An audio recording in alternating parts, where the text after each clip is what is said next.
श्री गणेशाय नमः। श्री रामचंद्र की जय। आप सभी भक्तों को फौजी बाबा की तरफ से प्रणाम। आप सभी भक्तों को रामायण बालकांड दोहा नंबर 85 को पढ़ के सुनाऊंगा। आगे कुछ ऐसी बात बताऊंगा, आप लोग प्रेम से सुने। सकल कला करी कोट विधि, हारे हुसैन समेत, चली न अचल समाध शिवा, कापे हृदय निकेत। तो मेरे प्रिय भक्तों, मेरे प्रिय साथियों, सभी देवताओं को जो है शंकर भगवान की शक्ति से पैदा होने वाला एक पुत्र चाहिए जो कि महाबलशाली महाशक्तिशाली हो, जिसके वजह से इस राक्षसों का विनाश किया जाए। पृथ्वी से लेके स्वर्ग लोक, स्वर्ग लेक से पाताल लोक तक सब जगह राक्षस ही राक्षस बढ़ते जा रहे थे। सारे देवता लोग परेशान थे, सारे पृथ्वी के लोग परेशान थे, जीव जंतु परेशान थे। कहीं पूजा पाठ नहीं होने देना, कहीं यज्ञ नहीं होने देना। अंत में देवताओं ने सोच विचार किया कि हम लोग तीनों तीन लोक के जो रचना करने वाले महाशिव जी भगवान हैं, उनके पास चलते हैं और उससे विनती करते हैं। सभी देवताओं लोगों ने प्रार्थना करते करते थक गए, निराश हो गए, लेकिन शंकर भगवान का ध्यान टूटा नहीं भाई।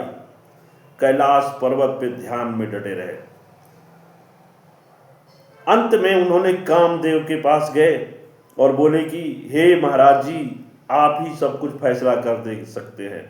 जब आप उनके ऊपर सवार होंगे तो उनकी काम करने की इच्छा अंदर से जागृत होगी, और जब जागृत होगी तो हम लोगों का दोनों काम हो जाएगा। वो शक्ति कहीं न कहीं जरूर जाएगी और एक बलवान पुत्र उससे पैदा होगा। तो इधर शंकर भगवान जो है पहले भस्मासुर को वरदान दे चुके थे कि जाओ, जिसके सिर पे हाथ रखोगे वो जल के भस्म हो जाएगा। और इधर भस्मासुर का भी विनाश होना जरूरी था, नहीं तो ये भी फिर पूरा पृथ्वी लोक से स्वर्ग लोक पाताल लोक तक हंगामा मचा देगा। उसी समय कामदेव जो है गए भगवान शिव के पास, बहुत अपना जो है उपाय लगाए, हर प्रकार की कोशिशें कर ली, लेकिन तपस्या भंग नहीं हुई। जब तपस्या भंग नहीं हुई, मार बाजा बजवाए, डमरू सब कुछ बजवाए, लेकिन नहीं। उसके बाद कामदेव गुस्से में होकर के और तीर धनुष जो है कनपटी तक शिव जी के लगाए और भाई चलाए, जाके शंकर भगवान के हृदय के अंदर लगा और जगे और क्रोधित हुए और तीसरी आंख खोल दी। जब तीसरी आंख खोल दी तो भाई अग्नि की वर्षा होने लगी। और जब अग्नि की वर्षा होने लगी तो शंकर भगवान चारों तरफ देखने लगे तो कोई दिखाई नहीं दे रहा है। नीचे देखे एक पान का पत्ता, पीपल के बरगद का पत्ता, उसमें जो है कामदेव छुप गए। छुपने के बाद जब कामदेव को देखे तो जल के भस्म हो गए भाई।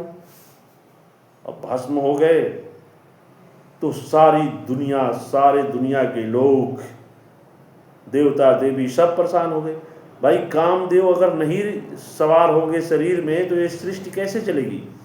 आपके अंदर वो शक्ति कैसे पैदा होगी जिस शक्ति से जो है जीव पैदा होता है? हर जीव अपने जैसा जो है बनाता है। हर जीव के ऊपर अलग अलग तरीके से कामदेव सवार होते हैं।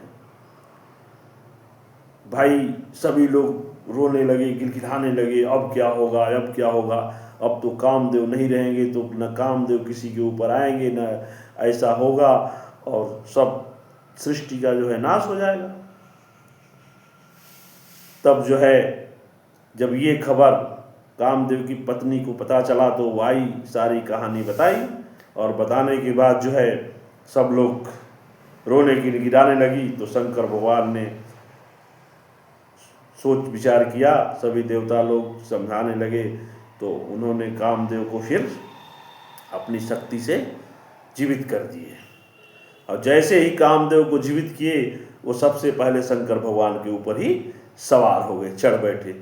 अब चढ़ बैठे तब तक इधर भस्मासुर शंकर भगवान को ढूंढ रहा था, वही पहुंच गया भाई। और जब पहुंच गया तो शंकर भगवान को हाथ ऊपर रखने की कोशिश में जो है भगाने लगा।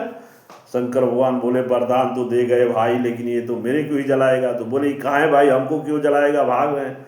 बोला आप ही की तो पार्वती को मैं रखने के लिए ये वरदान मांगी थी, आपको जला दूंगा, आपकी पत्नी पार्वती जी इतनी सुंदर है, उसको रख लूंगा मैं। भाई भागने लगे तो विष्णु भगवान देखे कि यहाँ पर तो कामयाबी हासिल हो सकती है। उन्होंने फट से पार्वती का सुंदर रूप पकड़ा, और जैसे पकड़ा तो भस्मासुर को बोले अरे भाई तुम कहाँ जा रहे हो। बोला शंकर भगवान को ढूंढ रहा हूँ, इधर ही छुपे होंगे, उनको जला के। अरे तो मैं ही पार्वती जी हूँ, जलाने की क्या जरूरत है, मैं आपसे शादी करने के लिए तैयार, लेकिन एक शर्त है। अब भस्मासुर तो नशे में एकदम वो भूल चुका था, वो तो ये भी भूल चुका था कि वो हाथ मैं अपने ऊपर भी रखूंगा तो जल सकता हूँ। बोला एक बार ऐसे क्या बोलते हैं गणथैया नाच नाच दो, अब बस हम आपसे शादी कर लेंगी। सोचा न समझा, जैसे हाथ रखा भस्म हो गया। अब भस्म होने के बाद विष्णु भगवान चिल्लाने लगे उसी पार्वती के रूप में, क्योंकि आगे तो और कुछ बाकी है। अरे भाई तो शंकर भगवान बोल रहे कि अरे भैया हम बाहर नहीं आएंगे, वो मार डालेगा। बोला उसे हमने भस्म कर दिया, आप बाहर आइए। जबकि भगवान को तो सब लीला पता रहता है। शंकर भगवान जब बाहर आए, जब इतना सुंदर रूप विष्णु भगवान का पार्वती जी के रूप में देखे, बस मोहित हो गए। और कामदेव जो है अपनी चपेट में रखे थे, अब बस उनका जो है शक्ति बाहर आ गया। आप शक्ति समझते हैं, और जब शक्ति बाहर आ गया तो उसको जो है अब जो है विष्णु भगवान सोचे कि अब ये शक्ति इनसे बाहर आएगी तो बाहर आएगी, इसको नहीं रोका गया तो 3 बूंद में तीनों त्रिलोक समाप्त हो जाएगा, क्योंकि वो बहुत उनके अंदर जो है शक्ति बहुत ज़्यादा थी। तो उन्होंने फट से उसको पान के पत्ते में रोक लिए, और रोकने के बाद बोला डाला कहाँ जाए, अगर पृथ्वी पे छोड़ दिया जाए तो भस्म हो जाएगी। तो उन्होंने देखा कंचन मैया जो है वहाँ पर तपस्या कहीं कर रही थी, तो उन्हीं के कान में ले जाकर जो है डाला गया, तो वही हनुमान जी पैदा हुए। और जब हनुमान जी पैदा हुए उसके बाद जो है शंकर भगवान का जो है अगला रूप श्री रामचंद्र जी के रूप में कहीं जन्म लिए। और जब इनका हनुमान जी और इनका सब मिलन हुआ तो वही जब पता किए तो वही राक्षसों का विनाश हुआ। तो मेरे प्रिय साथियों, तो इस प्रकार की बातें आपको इसलिए बताई जाती है कि शंकर भगवान जैसे कहीं आप भी ऐसे किसी को, पड़ोसी को या किसी को अपना ऐसा दोस्त मत बना लेना कि अपना घर द्वार गहना चांदी सोना सब कुछ दिखा देना। तो दोस्ती दरवाजे तक रखिए, नहीं तो आप भी उधर भस्मासुर की तरफ भस्म हो जाएंगे। आजकल घर का बेदी लंका ढाए। आजकल जो घर में आपका घुस रहा है, आपका दोस्त है, आपका पड़ोसी है, वही आपका जो है गहना रुपया पैसा सब कुछ देख रहा है, जान रहा है, और वही चोरों को भी घुसा रहा है। पहले ऐसा समय था कि सब कुछ जो है बहुत अच्छे लोग थे, सब कुछ समझते थे, मर्यादा संस्कार समझते थे। आजकल वैसे नहीं रह गए हैं, बहुत कम जनसंख्या है। आजकल वैसे लोग हो गए हैं कि ये कैसे अच्छा से जी रहे हैं कैसे रह रहे हैं, कैसे ये आगे बढ़ रहे हैं, कैसे इनका विनाश किया जाए, वही सोच रहती है। जो अच्छे लोग हैं अपना कर्म करते हैं, मेहनत करते हैं, आगे बढ़ते हैं। और जो इस प्रकार के राक्षस रूपी लोग होते हैं, जिनको आजकल के ज़माने में चुगलीखोर और चमचा कहा जाता है, वो लोग कुछ करते नहीं हैं। उनका काम ही है कि अपने घर को बर्बाद कर दिया, दूसरे के घर को भी बर्बाद कर दो। एक जलने वाले लोग होते हैं, जलने वाले लोग तो खुद ही उनका अपने आप ही जल जाते हैं अंदर से। उनको तो देख के जलते जलते एक दिन उनको बीमारी पकड़ लेती है और अंदर से वो समाप्त हो जाते हैं। लेकिन ये चुगलीखोर और चमचे ये जलते नहीं हैं, ये साला थाली में छेद करते हैं, और जब थाली में छेद करते हैं तो वो छेद बड़ा होने लगता है, और ये ऐसी ऐसी बातें करेंगे ना जैसे कि आपको समझ में आएगा कि ये सही सही बोल रहे हैं, और एक दिन आपको लेके डूब जाएंगे। इसलिए आप सभी लोगों से मेरा निवेदन है कि जो इस